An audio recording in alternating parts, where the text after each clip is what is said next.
자, 두 번째 시간에는 결격 사유라는 겁니다. 결격 사유. 이제 요거는 정신 챙기고 좀 보셔야 돼요. 이해를 좀 해주셔야 돼요. 아까는 그냥 쭉쭉쭉 넘어가도 되는데 요거는 좀 상태를 좀 이해를 해주셔야 되는데요. 일단 결격 사유에 해당되면 여러분들 교재에 결격서 등의 의미하는 부분에 간단한 내용이 있습니다. 일단 개업 공인중개사는 뭐 할 수 없다? 등록할 수 없다. 이게 등록 요건이에요. 여러분들 아까 개설 등록 신청하죠? 결격서 줘야 한다고 그랬죠? 그래서 만약에 결격서가 있다면 등록이 안 되죠. 그리고 만약에 등록하고 나서 그 뒤에 결격서에 해당되면 어떻게 한다? 등록이 반드시 취소. 절대 등록 취소가 되는 거예요. 자, 그러면 고용인 입장에서는 일단 뭐 한다? 종사할 수 없다. 자, 일단은 고용인의 일단 기본적으로 종사할 수 없고, 그 다음에 또 여러분들 교재본에 해소사유라고 그랬죠? 몇 개월 내 해소하라? 2개월 내. 거기 2개월이라고 한번 써놓으시면 됩니다. 2개월 내 해소하라. 이거 만약에 2개월 내 해소 안 하면 업무 정지 이렇게 돼요.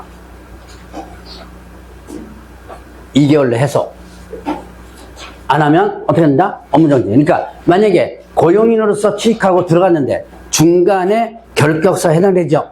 그럼 어떻게 하라? 자르라 그랬죠? 몇 개월 내 자르라?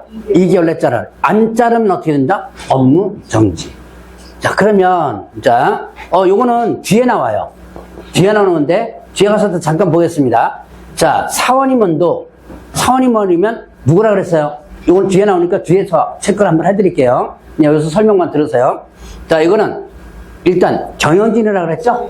그래서 만약에 한 사람이라도 사원 또는 임원이 결격서에 되면 등록 자체가 안 돼요. 이게 경영진이기 때문에. 그리고 만약에 등록한 경우에 등록하고 나서 중간에 했죠? 그러면 법인 자체가 결격서에 내서 등록이 취소됩니다. 근데 한 사람 때문에 그러니까 몇 개월 내 해소하면 2개월 내 해소하면 등록 취소는 안 된다라고 하는 부분이에요. 자, 그리고 이제 관계기관에 조회할 수 있다. 이건 뭐 아까 제가 잠깐 설명을 드렸을 겁니다. 자, 그러면 결격사유자 보겠습니다. 미성년자 몇 세요? 만 19세. 자, 여러분들 의제성년 들어보셨죠? 누구예요? 미성년자가 뭐 했은 거? 혼인, 법적으로 결혼했을 때, 혼인했을 때. 자, 이거 민법에서는 성년으로 인정되죠? 이제 중개사법은 인정된다, 안 된다? 안 된다. 자, 요거 기억을 해놓으랬습니다. 자, 그 다음에 피한정 후견인과 피성년 후견인. 피한정 후견인은 질병 등으로 사무처의 능력이 부족한 자. 그냥 부족하다고 결격사가 되는 게 아니라 그 사람으로서 어떻게 한 사람? 법원의 심판을 받은 사람만 결격사유죠. 그러니까 단순하게 맛이 조금 같다고 해서 결격사가 아니다. 그래서 그 사람으로서 심판을 받은 사람. 자, 그러면 피성년 후견인은요. 질병 등으로 사무처의 능력이 지속적으로 결여된 자. 이건 맛이 완전히 같다 그랬죠. 그럼 그냥 같다고 해서 결격사 된 게 아니라 이것도 마찬가지로 법원의 심판을 받은 사람만 결격사유다. 자, 이 사람은 결격사에서 벗어나려면 어떻게 돼요? 일단은 치료받아가지고 정상으로 회복돼야죠. 정상으로 회복됐다고 해서 결격서 벗어나는 건 아니죠. 일단 법원에서 결정한 것은 누가 뒤집어야 된다? 법원에서 뒤집어야 돼요. 그러니까 취소 심판을 받아주면 됩니다. 자, 그래서 요거 기억을 좀 해놓으시고, 자, 조심할 건 단순하게 부족한 사람, 지속적으로 결여된 사람이 결격사가 아니라는 거 기억해놓고, 또 하나 피특정 후견인. 여러분들 교재 한번 써보세요. 피특정 후견인.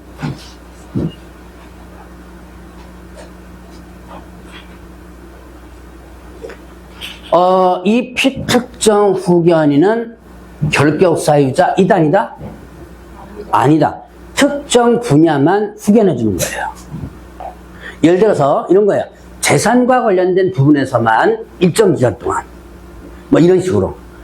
자, 특정 부분의 기간만 정해서 뭐 몇 살부터 몇 살까지만 이런 식으로 특정 부분에 대해서만 후견해 주는 것을 피특정 후견인이라 그러는데, 자, 얘는 특정 부분만 후견해 주는 거죠. 그래서 나머지의 법률 행위에 대해서는 일단 효력이 있는 거예요. 그래서 이거는 일단 결격사유가 아니다. 시험 문제 2번 나왔습니다. 이것도 시험 문제 나온 거예요. 자, 그러면 이제 이렇게 제한 능력자 부분이 있었고, 자, 그러면 파산 선고를 받고 복권되지 아니한 자.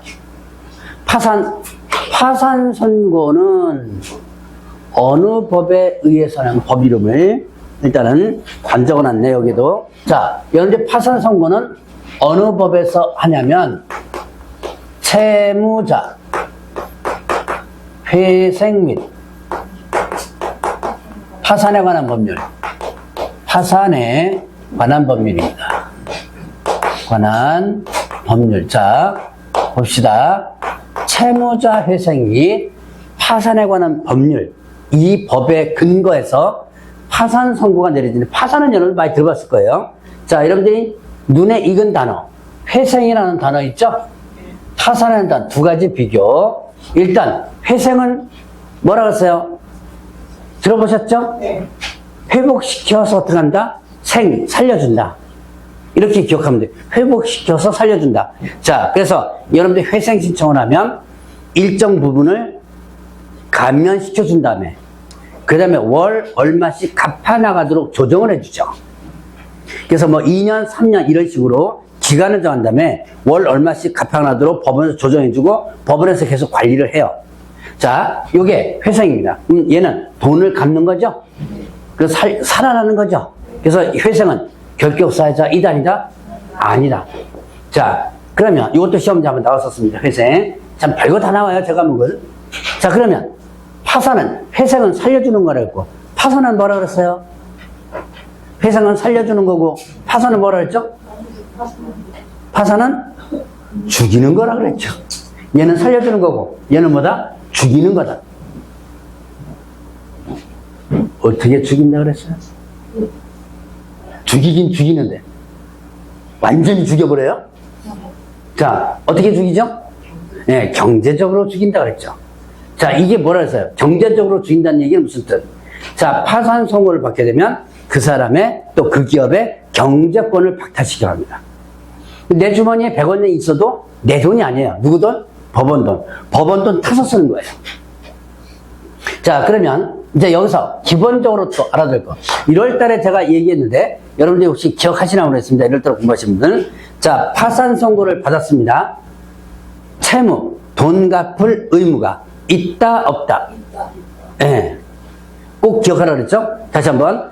파산 선고를 받으면 돈 갚을 의무가 있다. 다만, 언제까지 갚아라. 기간 안 정해준다 그랬죠? 법적으로 돈 갚을 의무만 부여놓습니다. 여러분들 흔히 생각하기에, 파산 선고 받으면 돈 안 갚아도 된다. 라고 생각하는데, 그건 아니다. 법적으로 돈 갚을 의무는 부여한다. 자, 이걸 밑바닥에 깔고 있어야지만 됩니다. 자, 그러면 이제 파산 선고를 받고 복권되지 않은 자 그랬죠? 그럼 복권되면 결격에서 벗어나는 거죠. 복권되는 방법은 면책 결정을 받았거나 복권 판결 받았거나 몇 년 경과되면 10년 경과되면 면책. 자, 이거 글자 그대로 해서 면책 무슨 뜻이죠? 책임을 면해주는 결정이죠. 법원에서. 자, 어떤 책임을 면해주는 거? 그렇죠. 돈 갚을 책임을 면해주는 거라 했습니다. 자, 그러면 이젠 안 갚아도 되죠? 그럼 결격에서 벗어나는 거예요. 복권되면서. 자, 그러면 복권 판결. 자, 면책 결정을 못 받았다. 그럼 열심히 돈 벌어서 갚아야 돼요. 자, 복권 판결을 받으려면 채무를 다 변제해줘야 돼요. 돈 다 갚았죠? 그러다 복권 되는 거 아니에요. 나 돈 다 갚았으니까 다시 원위쳐 주세요. 복권 신청을 합니다. 이렇게 복권 신청을 해서 어떻게 된다면 복권 판결을 받는다면 이때 복권 되는 거죠. 그럼 결격에서 벗어나는 거예요. 자, 그러면 이도사도 아니다. 면책도 못 받았다. 돈도 못 갚았다. 그럼 이거 안 되겠죠? 그럼 몇 년 계기라 그랬어요. 네, 10년. 그래서 여러분들이 10년이 경과되면 자동 복권된다 그랬죠. 자동적으로 복권된다. 그래서 여러분들이 나중에 파산 선고 받죠? 사업하다가 망해가지고 그러면 일단 파산 선고 받으면 몇 년간 잘 버티라. 그냥 돈 안 아깝고 10년간 그러면 복권된다는 얘기예요. 이것 때문에 여러분들이 파산은 돈 안 갚아도 된다라는 머릿속에 기억이 있는 거예요. 그러나 어쨌든 여러분들은 여기서 공부하는 여러분들은 파산 선고 받으면 기본적으로 돈 갚을 의무가 있다라는 것을 깔고 넘어가시면 됩니다. 어쨌든 이러면 복권되고요. 복권되면 바로 결격서에서 벗어나는 거죠. 자, 그래서 파산 선고를 받고 복권되지 않은 자에 대한 부분 끝나고요. 자, 이제 형벌을 받은 자 보는 거죠. 봅시다. 금고 이상의 실형을 선고받고 집행이 종료 끝났죠? 그 다음에 또 종료된 것으로 보는 경우 포함되고 집행이 면제되면 이때 몇 년간 결격사유? 몇 년? 3년. 자, 금고 이상의 실형. 자, 이때 금고 이상, 뭐뭐 이상, 요 뭐뭐부터 들어간다 그랬죠? 금고형 위에 얘부터 포함되니까 금고형, 그 다음에 또 징역형 있었죠? 그 다음에 뭐 있어요? 사형 있죠? 사형을 일단 빼고, 자, 금고형과 징역형. 그러면 공통점과 차이점. 공통점 뭐예요? 네, 교도소에 간다. 이게 공통점이죠. 그럼 차이점 뭐라 했어요? 노역. 자, 이때 징역, 역 이게 뭐라 했어요? 노역이라 했죠? 강제 노역을 하느냐 안 하느냐. 자, 금고형은 교도소에 들어앉아서 조용히 있다 일하라고 나와도 됩니다. 근데 징역은 강제로 뭐라 했어요? 강제 노역을 시킨다 그랬죠? 자, 어떤 게 편해요? 금고형으로 들어가는 게 낫겠죠? 근데 안 들어가는 게 좋겠죠? 그건 당연하죠? 자, 근데 금고형이요. 이거 쉬운 거 아니에요. 여러분들이 금고형 하면 강제 노역을 안 한다고 그랬죠? 그럼 교도소 안에서 그럼 쉰다 그랬죠? 그럼 이렇게 들어넣어가지고 쉬느냐? 못 합니다. 뭐 딱 앉아 있어야 돼요. 여러분들 교도소는 그거 쉬러 간 게 아니죠? 그럼 쉬는 나이에 이렇게 들어가서 텔레비전 보고 있으면 안 되는 거야, 이게. 그냥 딱 앉아 있어야 돼요. 여러분들 텔레비전 같은 데 보면 이렇게 좌석에 앉아 있죠? 왜? 딱 앉아 있어야 돼요. 그리고 휴식 시간 딱 지켜야 되고, 또 운동 시간. 그냥 나 운동하고 싶어. 그럼 운동하는 게 아니고, 운동 시간에 별도로 있거든요. 그러니까 교도소 안에서 꼼짝없이 앉아 있어야 돼요. 책, 이렇게 앉아가지고, 뭐 책도 보고, 그 공부는 허용돼요. 그러니까, 금고형 받은 사람들이 상당히 많이, 나 일 좀 시켜줘. 일하러 갑니다. 원하면 해줘요. 어쨌든 간에 형으로 경중을 봐서는 얘가 좀 낮고 이게 높아요. 자, 그러면 금고 이상의 형의 선고를 받고, 그 다음에 집행 종료. 이게 뭐죠? 형이 끝난 거죠? 끝나면 그때부터 몇 년? 3년. 자, 그 다음에 집행 종료된 것으로 보는 경우 있죠. 뭐뭐로 본다? 집행 종료된 것으로 본다? 이거 뭐죠? 집행이 끝난 것으로 간주하는 거죠.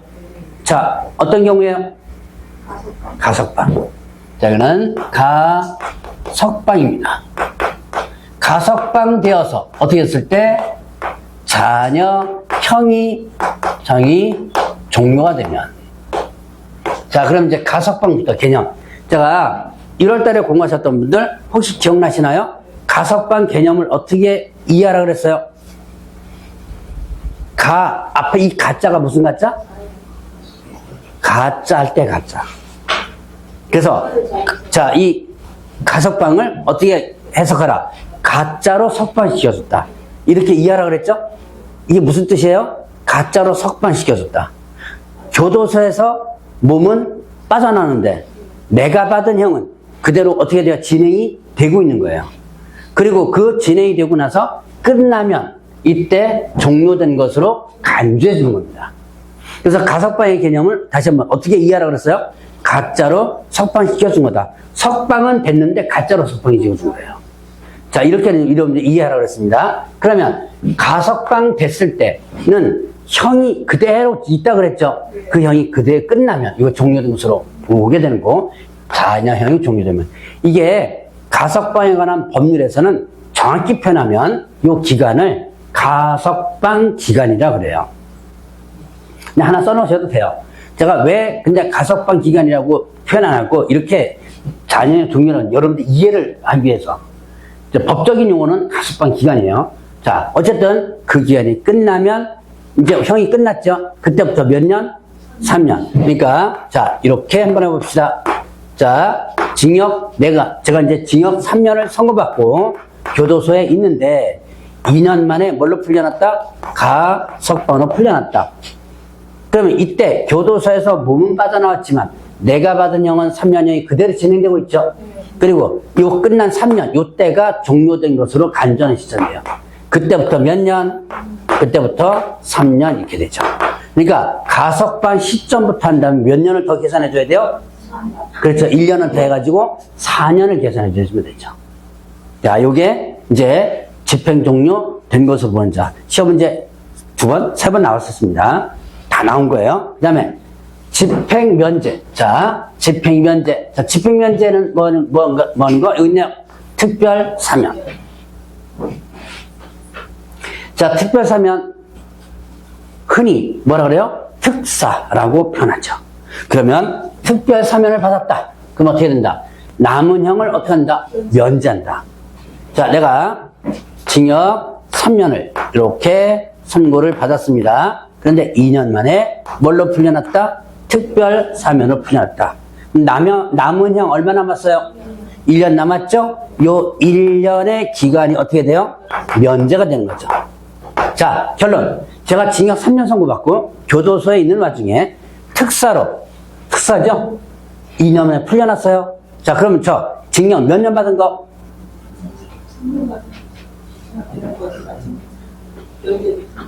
자, 제가 징역 3년 선고받고 2년 만에 특사로 풀려났습니다. 징역 몇 년 받은 거? 그렇죠. 2년 받은 거죠. 왜? 법적으로 남은 1년이 어떻게 되니까? 면제되니까. 아까 가석방과는 다르죠? 이해 좀 하셨어요? 네. 자, 이해 못 하십니다. 이게 이해 못 하시는 분들 의외로 많아요. 이해할 수 있는 방법 딱 하나 있습니다. 아주 간편한 방법이에요. 직접 가세요. 그럼 이해 진짜 금방 됩니다. 의외로 이걸 많이 못하더라고 보니까 직접 가보면 이해 금방 돼요. 자, 어쨌든, 자, 이거는 1년에 어떻게 한다? 면제를 해준다. 법적으로. 자, 그러면 이 특별 사면과 대비된 일반 사면이 있어요. 일반 사면은 있었던 것을 그냥 없었던 걸 없애주는 거예요. 없었던 것을 해주는 겁니다. 있었던 것을 어떻게 한다? 없었던 걸 해준다. 자, 내가 징역 3년 선고받고 2년 만에 뭘로 풀려났다? 일반 사면. 일반 사면은 좀 강력하죠? 있었던 것을 없었던 것을 해주니까. 자, 그러면 어떻게 돼요? 나 징역 3년, 자, 일단 징역 3년 선고받고 교도소에 있다가 2년 만에 풀려났어요. 그러면 일반 사면을 풀려났다면 나 징역 3년 선고 받은가 받은 거? 안 받은 게 되는 거죠. 법적으로 아예 없었던 것이 돼버리죠? 그러니까 3년 선고를 아예 안 받은 게 되는 거예요. 그래서 일반 사면을 받게 되면 이 풀려난 시점부터 바로 결격사 벗어나는 거죠. 자, 여기까지 여러분들이 이해를 좀 하고 넘어가시면 돼요. 자, 봅시다. 그래도 나중에 공부하다가 이해가 안 된다 라고 한다면 개인적으로 찾아오세요. 찾아오라니까. 찾아오시는 분들도 있지만 거의 안 찾아오더라고요. 이해가 다 됐나 봐요. 이해가 안 되면 무조건 찾아오. 선생님, 제가 1월달인가 그런 얘기했어요. 우리 선생님들 귀찮게 하면 여러분들 합격하는 거예요. 찾아오셔서 자꾸 질문하고 이게 왜 그렇습니까? 라고 자꾸 질문해 주셔야 돼요. 자, 그러면 이제 형벌 금고 이상 형의 뭐예요? 지금 집행유예죠. 받고 유예기간이 끝나면 그때부터 몇 년? 2년. 자, 아까 형벌 받으면 끝나면 몇 년이었죠? 3년이었죠? 이건 몇 년? 2년 이렇게 됩니다. 자, 봅시다. 집행유예는, 자, 일단 의미부터. 집행유예가 뭐라 그랬어요? 형을 선고를 하되 집행을 미루는 거라 그랬죠. 자, 예를 들어서 이런 겁니다. 징역 6개월에 집행유예 뭐 1년 이렇게 한번 봅시다. 보통 이런 건 2년 많이 해요. 근데 제가 이제 필요에 의해서 한번 이렇게 해봅시다. 자, 징역 6개월에 집행유예 1년 이렇게 합니다. 그러면 일단 징역 6개월을 선고하죠. 그럼 어떻게 돼요? 징역을 선고했으니까 교도소에 입건을 보내야죠. 그런데 뒤에 뭐라고 됐어요? 집행을 유예하겠다. 몇 년간? 1년간. 그러면 집행, 교도소에 집어넣는 것을 미루겠다는 얘기죠. 그럼 얘 교도소 가요, 안 가요? 안 간다. 자, 여기서부터 이해를 좀 해주세요. 얘는 교도소 가는 거 아닙니다. 자, 그러면 이 기간이 조용히 끝나면 어떻게 한다? 선고의 효력이 소멸, 없어진다는 얘기예요. 즉, 징역이고 선고한 것이 없어진다. 그리고 이 유예기간이 끝나면 몇 년간, 2년간 결격사유고 2년이 지나면 결격사 벗어나는 거죠. 자, 집행유예 개념만 이해하면 돼요. 자, 그러면 집행유예 말고 선고유예라는 게 있어요. 이건 또 뭐예요?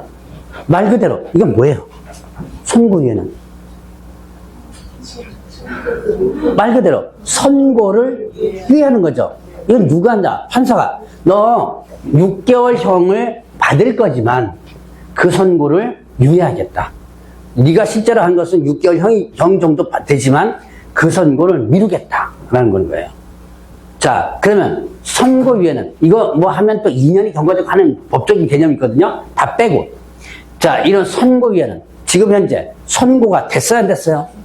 안 됐죠? 그럼 결격사일까요, 아닐까요? 네, 아니다. 얘는 실질적 선고가 안 된 거죠? 그래서 결격사유가 되지 않는다라고 보시면 돼요. 자, 이렇게 해서 형벌을 받은 자와 관련된 부분 한번 봤습니다. 이 법 위반에서 자격 취소.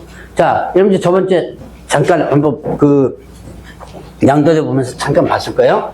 공인중개사 자격 취소되면 3년간 뭘 못하죠? 시험 부분에서 봤겠네? 공인중개사 자격 취소되면 3년간 그렇죠. 시험 못 본다 그랬죠? 그런데 시험도 못 볼 뿐만 아니라 이 업계에서 일도 못 합니다. 3년간 뭐에 해당된다? 결격 사유에 해당되는 거예요. 그래서 공인중개사 자격이 취소되면 3년간 결격 사유. 자, 그러면 자격정지는 어떻게 된다? 자격정지는 누구에게 내리는 거예요, 이거? 이거는 소속 공인중개사. 자, 자격정지는 소속 공인중개사에게 처분하는 거예요. 그러니까 개업 공인중개사는 뭐고? 개업중개사는 업무정지. 정지와 관련된 부분에서는 업무정지. 소위 말하는 영업정지죠? 소속 공인중개사는 자격정지예요. 자, 이 자격정지를 받으면 그 정지기간 동안 6개월 범위 내에서 하거든요. 예를 들어서 6개월 받으면 6개월 동안 그 정지기간 동안을 결격사를 만드는 거예요. 자, 그래서 요거는 뭐 여러분들이 그렇게 크게 어려운 부분 없어요. 자, 일단 봅시다. 여기서 이제 진짜 여러분들이 기억할 부분이 나옵니다. 자, 등록 취소. 자, 중개사무소 개설 등록 취소되면 몇 년간 결격 사유? 3년. 요까지는 1월 달에 배웠어요. 자, 다시 한번. 자격 취소되면 몇 년? 3년. 등록 취소되면 몇 년? 3년. 자격 취소 3년, 등록 취소 3년 이렇게 된 거예요. 자, 그런데 예외가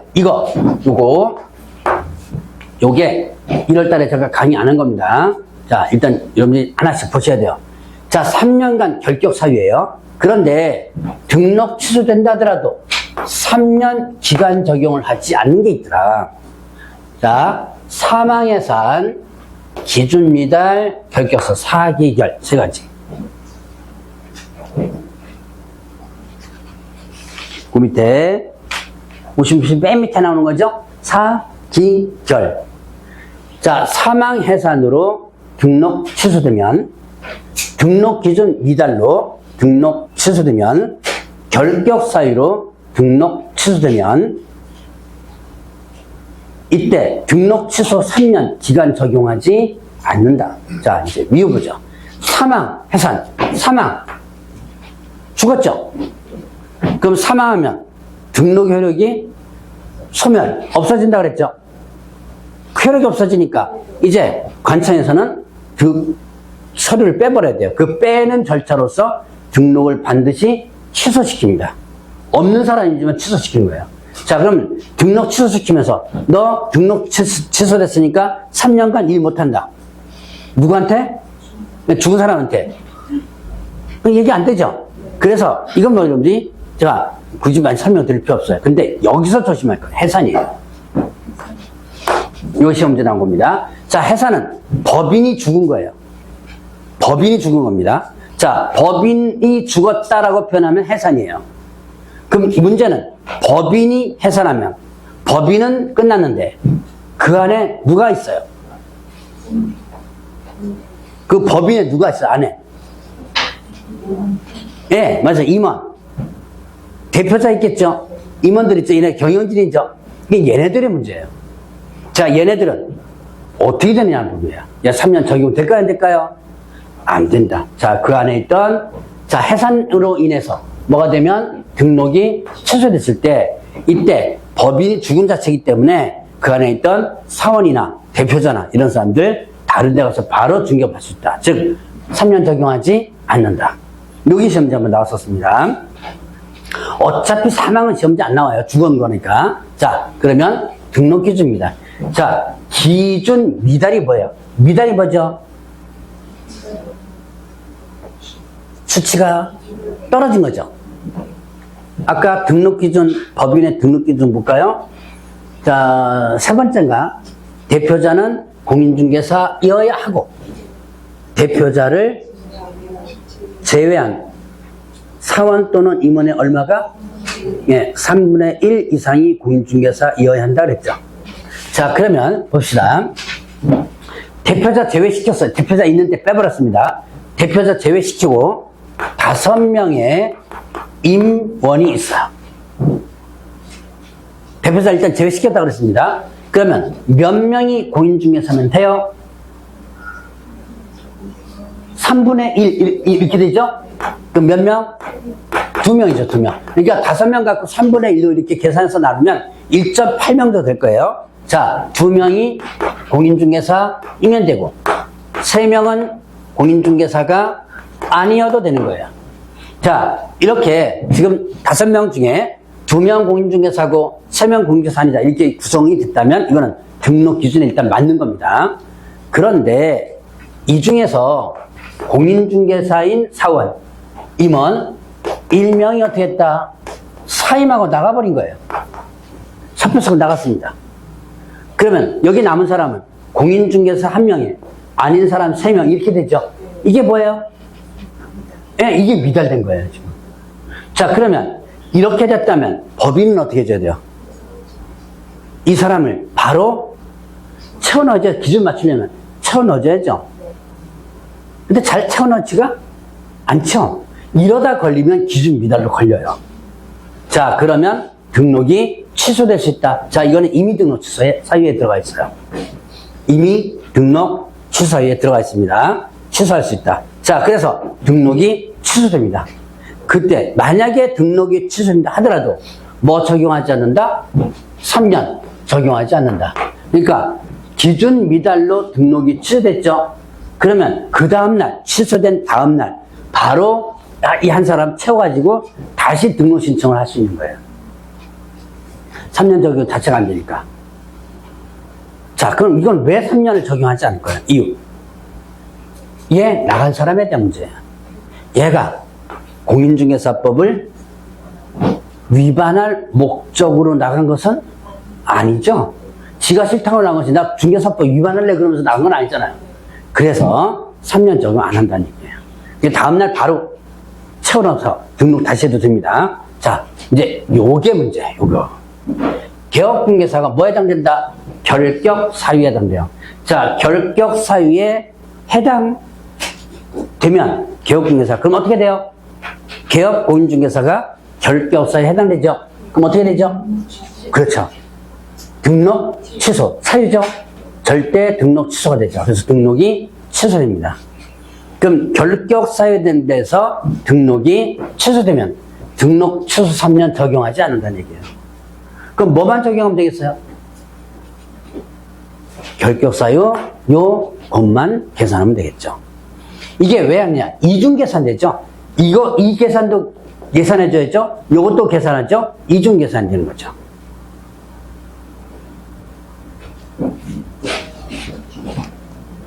자, 여러분들의 표정을 보면 저게 무슨 소리인가? 지금 하고 있는 중입니다. 봅시다. 26년. 자, 잘 보세요. 26년 1월 1일 날. 자, 아까 배운 거 같고요. 그죠? 개업공인중개사가, 지금 현재 중개업하고 있는 개업공인중개사가 징역, 뭐 어떤 법을 위반해? 징역 6개월에, 6월에, 자, 집행유예 1년을 선고합니다. 자, 개업공개사가 징역 6개월에 집행유예 1년 선고받았죠? 뭐에 해당돼요?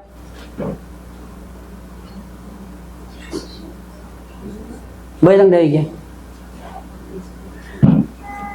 아까 똑같은 예제랑 똑같은데. 본 거죠, 이거? 자, 이게 뭐죠? 집행유예 기간이 끝나고 2년 동안 뭐죠? 2년 동안.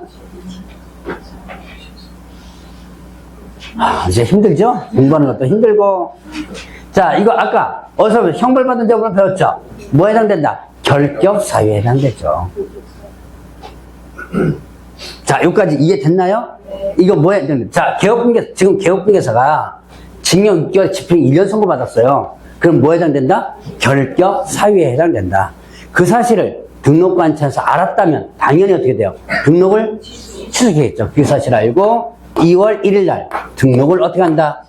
취소시켰다는 얘기예요. 왜? 뭐 때문에 등록 취소된 거예요, 지금? 결격 사유 때문에 등록이 취소된 거죠? 이 사람 언제부터 중개업할 수 있을까요? 벗어나는 시기 계산해 보세요.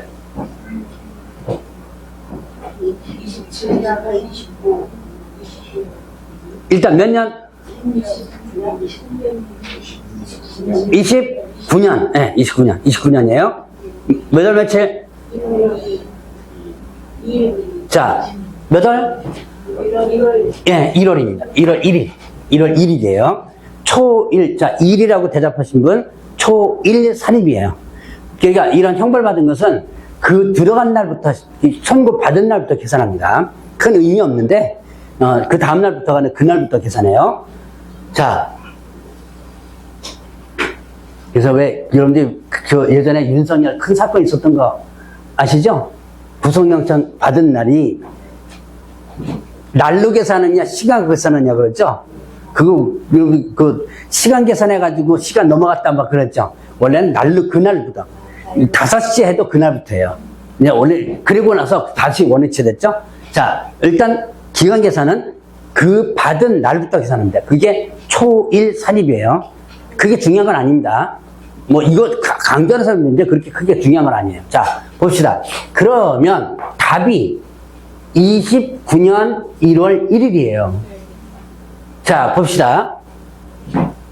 이거 계산해보죠. 이게 계산하니까 징역 6월에 집행 1년이죠?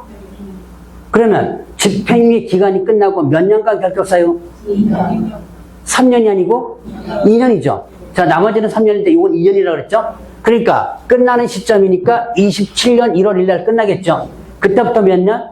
2년. 그러니까 29년 1월 1일부터 일단 여기서 벗어나는 거예요. 자, 그러면 이걸 계산하면 29년, 요 3년이니까 29년 2월 1일부터죠. 자, 그러면 이거는 뭐 때문에 등록이 취소된 거죠? 결격 사유 때문에 등록이 취소됐죠? 그러면 등록 취소는 아예 계산하지 않는다. 뭐만 계산한다? 이 기간만 계산한다. 왜냐? 중복 계산이 되니까 이 당사자한테 불리하죠.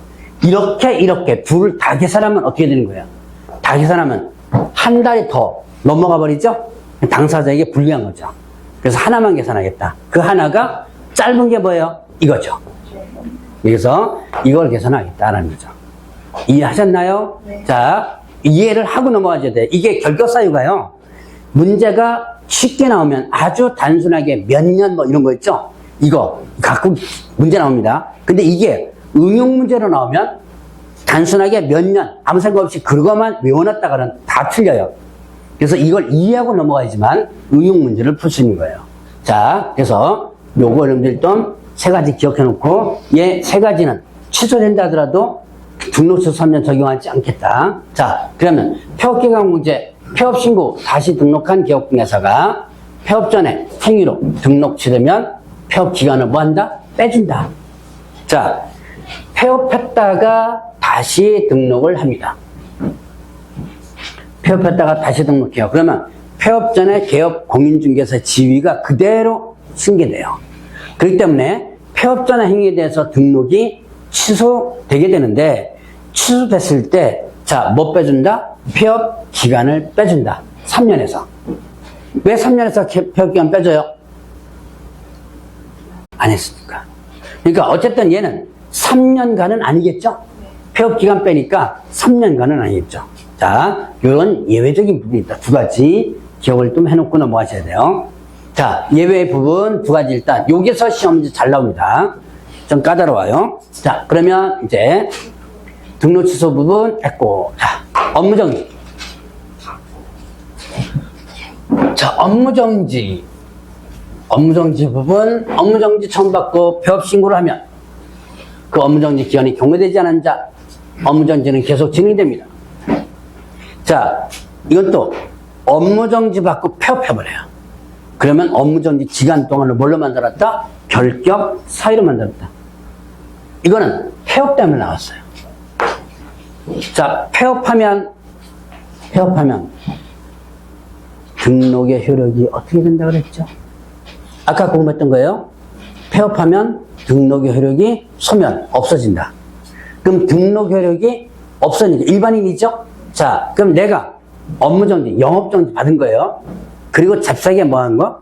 폐업해버립니다. 그러면 나의 등록 효력이 없어지죠? 그럼 업무정지 효력은 어떻게 돼요? 남아있나요? 없어지나요? 업무정지 효력?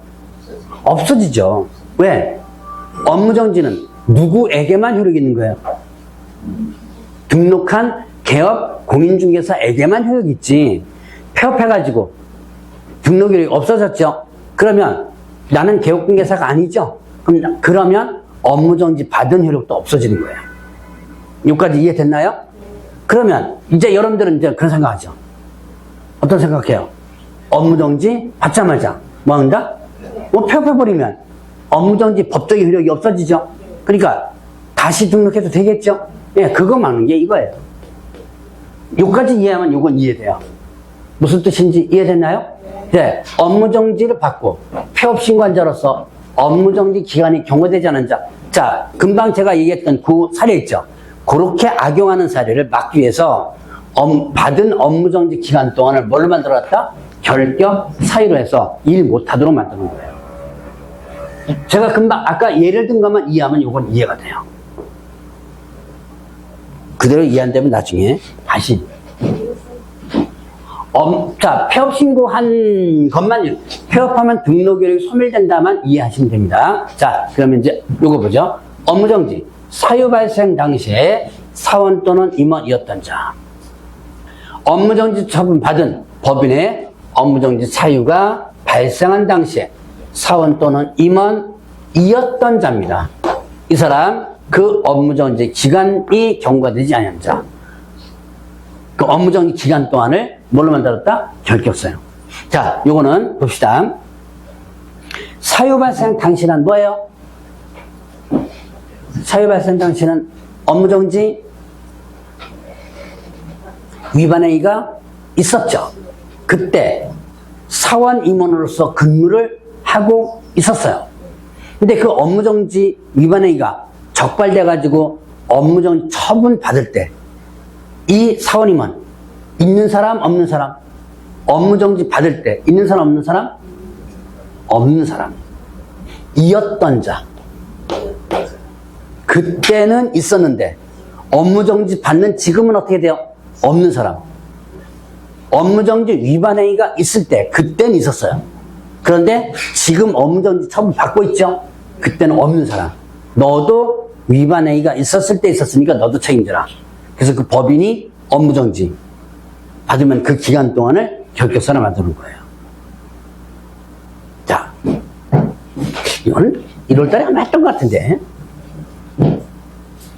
26년.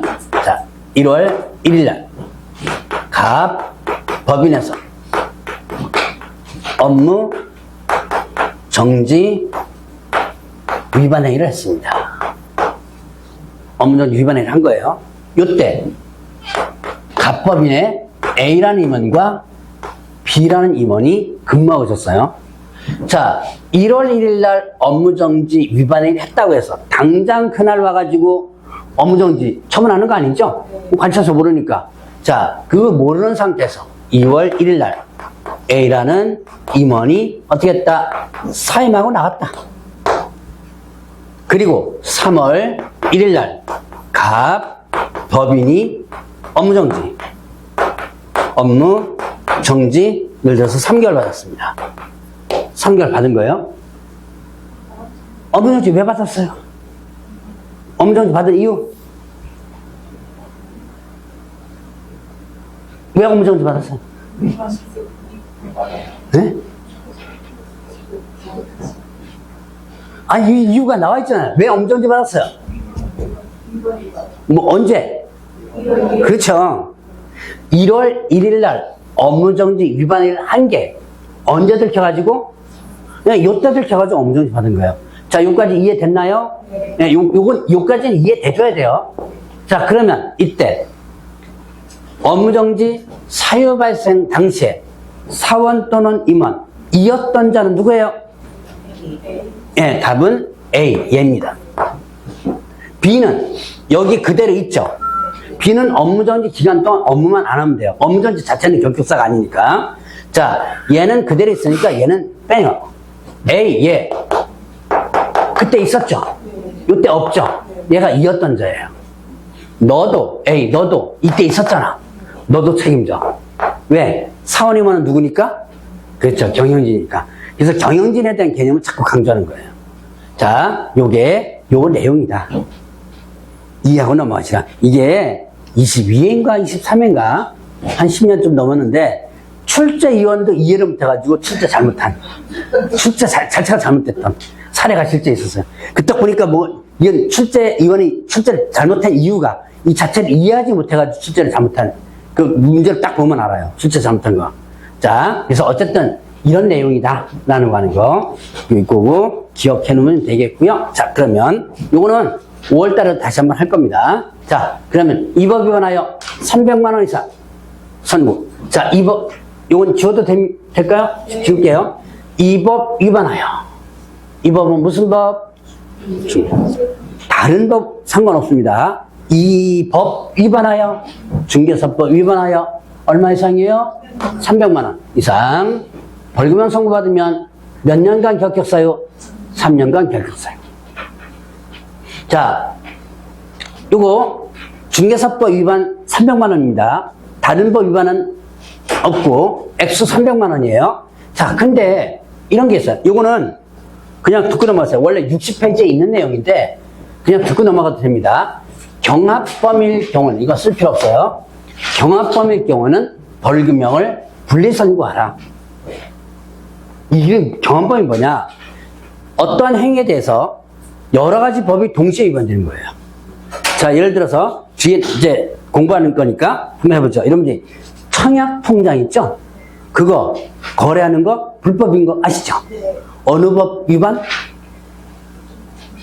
청약통장 이거 거래 불법이다. 이거 어느 법에서 금지하고 있죠? 이게 주택법 3년 이하 징역 또는 3,500원이에요. 나중에 금징할 때 공부할 겁니다. 자, 개업공개사가 청약통장을 중개해줬어요. 그러면 개업공개사는 중개사법 위반과 주택법 위반이 이렇게 된 거예요. 중개사법의 3-3, 주택법의 3-3 이렇게 된 거죠. 이렇게 두 가지가 합쳐져서 나오는 것을 경합범이라고 그래요. 여기까지 이해됐나요? 그러면 보통 이럴 때 판사는 이거 위반 해가지고 너 벌금 600만 원 이런 식으로 선고합니다. 이게 일반적이에요. 그럼 문제가 이렇게 선고하면 문제가 뭐가 돼요? 이중 문제가 생기는 게 있죠. 이게 문제가 생기죠. 지금 중개사법 위반과 주택법 위반으로 이렇게 했죠. 그럼 중개사법 위반으로 얼마를 먹었는지 모르죠. 여기는 300만 이상의 액수 정해놨어요. 근데 이게 이 600 중에 중개사법이면 얼마인지 모르죠. 그래서 분리선고하라. 중개사법 얼마, 주택 얼마 이런 식으로 선고하라. 이게 그 내용이에요. 그럼 여러분들 교재에 있는 거 쳐다볼 필요 없습니다. 자, 그 다음에 이제 사원돈이면 결격사야 되는데 아까 이게 했던 거죠? 사원이면 이건 경영진이니까 한 명이라도 결격사에 해당되면 법인 자체가 결격사이다. 그럼 법인 자체가 결격사니까 그 법인은 등록이 날아가 버리죠. 취소. 근데 한 사람 때문에 취소하면 너무 억울하죠. 그 사람을 몇 개월 내에 2개월 내에 해소하면 등록 취소 안 하겠다. 자, 여기까지가 결격사유예요. 이해를 해줘야 된다. 여러분들이 공부하다가 이해가 안 됐죠? 그러면 개별적으로 쫓아가가지고 질문하세요. 그래도 모르겠다. 그럼 이제 5월 달에 다시 한 거니까 그때 한번 다시 보면 됩니다. 자, 그러면 자, 여러분들 교재 61페이지. 등록증 교부. 등록증 교부. 자, 일단은 등록증 업무보증 설정 여부 확인하고 등록증 교부하죠. 자, 등록증 교부. 일단 보증 설정 여부를 확인한다. 그리고 지체 없이 교부하라. 뭐 이랬는데요. 아까 등록 통지 했어요. 등록 통지는 등록 신청하고 나면 며칠이 나는 거예요? 7일에 등록 통지가 됐죠. 그럼 이 등록 통지가 됐으면 이제 여기서 연결되는 거예요. 등록 통지가 됐으면 보증 설정 여부를 확인하고 지체 없이 교부하라. 이때 등록대장에 기재하고 교부한다. 이때 등록대장은 어떻게 한다? 전자적 처리가 가능하도록 관리하도록 하고 있어요. 여러분들 교재는 그게 없는 것 같으니까 61페이지에 61페이지 그 등록증 교부 절차 있죠? 세 번째 줄에 등록대장에 그 기록에 관한 사항을 기재한 후 이렇게 돼 있죠? 예, 그 등록대장 밑줄 쳐놓고 전자적이라고 하나 써놓으세요. 전자적 처리. 전자적 처리에 가는 법을 처리하라. 즉, 전산 처리하라는 얘기예요. 등록대장도. 자, 그러면 등록증 교부. 자, 등록증 교부, 이제 등록증 교부는 이렇게 돼 있고요. 등록증 재교부.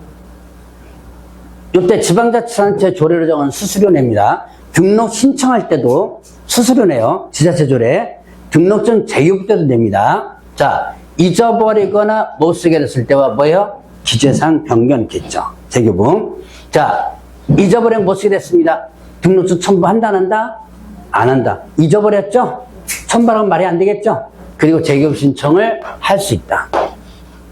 근데 기재사항 변경은 등록증 첨부를 합니다. 그리고 재교부 신청을 뭐 한다? 하여야 한다. 이렇게 했죠. 자, 기재사항 변경 사유가 상호가 변경됐거나 아니면 그 다음에 상호 변경은 대표자가 변경됐거나 이렇게 돼요. 상호 변경이나 대표자 변경이에요. 자, 봅시다. 여기에서 상호가 바뀌어요. 상호가 가끔 바뀔 수 있다 그랬죠? 뭐 이쪽에서 이쪽으로 이사가면서 그러면 등록증에 상호가 있죠. 그걸 바꿔줘야죠. 자, 그 다음에 법인 같은 경우는 대표자가 바뀌면 대표자 이름이 바뀝니다. 그러면 등록증을 첨부하고요. 그 다음에 또 재교부 신청해야 한다. 제가 1월 달에 잠깐 이 얘기했을 거예요. 할 수 있다와 하여야 한다를 행정 업무로 구분할 때 구분하는 방법 중에 하나가 자, 담당 공무원이 꼭 알아야 될 것은 하여야 한다고. 담당 공무원이 굳이 알 필요 없는 것은 뭔다? 할 수 있다. 이렇게 한다 그랬죠. 자, 그러면 봅시다. 잊어버렸어요. 담당 공무원이 답답한가요? 굳이 답답할 필요 없죠. 그러니까 재교부 제도를 만들어줘야죠. 그래놓고 하든지 말든지 이렇게 하죠. 근데 기재사항 변경, 자, 상호가 바뀌었어요. 법인의 대표자가 바뀌었어요. 그럼 담당 공무원도 어떻게 돼? 당연히 알아야지만 되죠. 그래서 이때는 뭐가 된다? 하여야 한다 이렇게 되죠. 자, 이제 이렇게 등록증을 받고 업무를 개시를 하면 되는데, 자, 등록 후 3개월 초과에 업무 개시 못할 경우는 미리 뭐 한다? 휴업신고. 업무 개시하는데 3개월 초과에 휴업하고 잘 때 신고하죠? 예, 만약에 3개월 초과해서 일 못하겠다 그러면 미리 휴업신고를 하라는 얘기예요. 자, 그러면 이제 이중등록, 이중소속. 아까 잠깐 얘기했던 것 같아요. 그죠? 63페이지입니다. 이중등록. 여기다 등록하고 여기다 등록하고 이중등록 있죠? 자, 이중등록은 절대 금지된다.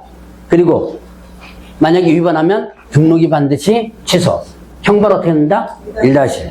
자, 이중소속은 여기에 등록하고 여기에 뭐하고 소속하거나 아니면 여기에 소속 또 여기에 소속. 요게 이중소속이다. 이중소속은 또 절대 금지되고, 이거 개업 공인중개사가 위반하면 절대 등록 취소. 소속중개사 위반은 자격정지죠. 그리고 형벌은 어떻게 한다? 1-1 이렇게 되죠. 그렇게 크게 아주 어려운 부분은 아닙니다. 자, 그러면 이제 양도대역. 개업 공인중개사는 다른 사람에게 자기의 성명이나 아니면 상호 등록했으니까 사용해서 업무를 하게 하거나, 등록증 양도돼서는 안 된다. 빌려서는 안 된다. 또 양수, 알선도 금지된다 그랬죠. 양도되어 알선 하면 형벌 어떻게 돼요? 1-1. 그리고 등록증 빌려준 자는 어떻게 한다? 등록 반드시 취소. 절대 등록 취소 이렇게 되죠. 그래서 이거를 저번 주에 배웠던 것과 비교하면, 자, 제가 이렇게 얘기했을 거예요. 양도되어 나오면 무조건 어떻게 기억하라? 취소된다 1-1 이렇게 기억을 했죠. 자, 다시 양도되어 하면 어떻게 하라? 취소된다 1-1. 저번 주에 뭐 배웠어요? 자격증 양도되어 배웠죠? 자격증 양도되면 어떻게 돼요? 자격 어떻게 되고 취소되고 형벌 1-1. 자, 그럼 여기는 등록증 양도되어죠. 그럼 등록 어떻게 되고 취소되고 형벌 1-1 이렇게 된 거죠. 많이 뭐 어려운 것은 아닙니다. 자, 쉬죠. 쉬었다가 설치 기준 들어갑니다.